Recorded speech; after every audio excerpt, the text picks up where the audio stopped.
સૌથી most important topic છે. હવે તમે આનો જવાબ 10-15 સેકન્ડમાં લાવશો. શું પ્રશ્નમાં કીધું હોય પહેલા પ્રશ્ન પૂરો વાંચવાનો, પછી જવાબ આવે. જ્યારે ઘડિયાળમાં 7:20 વાગ્યા હોય ત્યારે કલાક કાંટો અને મિનિટ કાંટા વચ્ચે કેટલા અંશનો ખૂણો બનશે? આવું કીધું છે.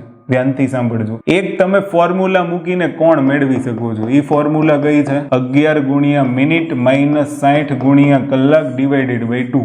આને મોડમાં લખજો એટલે તમારે કોઈ પ્લસ માઇનસ ની તકલીફ ન આવે. તો 11 ગુણ્યા મિનિટ, આ મિનિટ છે, આ કલાક છે. 11 ગુણ્યા કેટલા કરવાના? 20 માઇનસ 60 ગુણ્યા કેટલા કરવાના? તો કે 7 ડિવાઇડેડ બાય 2. ક્લિયર?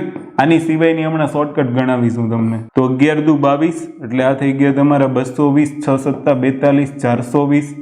બાદબાકી કરશો તો માઇનસ 200 ડિવાઇડેડ બાય 2. મોડ છે એટલે પ્લસ જ 200 રહેવાના છે.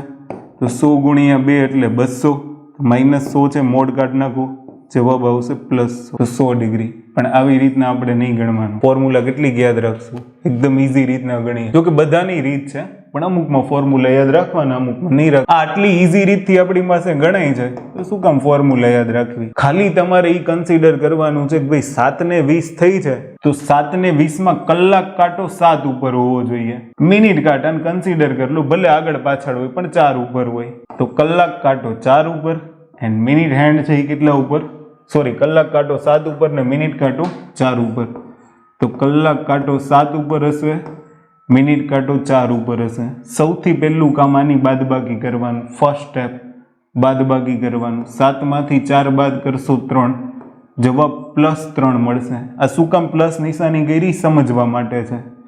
એને ગુણ્યા ફરજિયાત કરવાનું 30 ડિગ્રી. આ બીજું સ્ટેપ. પહેલા સ્ટેપમાં બાદબાકી ફરજિયાત છે, બીજા સ્ટેપમાં જે જવાબ આવે એની સાથે 30 નો ગુણાકાર ફરજિયાત છે. તો 30 ડિગ્રી ગુણ્યા 3 એટલે 90 ડિગ્રી થાય. તો જવાબ કેટલો આવ્યો? 90. પણ અહીંયા પ્લસ છે તો હવે તમારે શું કરવાનું? ત્રીજું સ્ટેપ, આ મિનિટના અડધા કરવાના, અને પ્લસ હોય તો ઉમેરવાના, માઇનસ હોય તો બાદ કરવાના. તો 20 ના અડધા કેટલા? 10. એ ઉમેરી દો, જવાબ કેટલો આવી ગયો? 100 ડિગ્રી. જોઈ લો.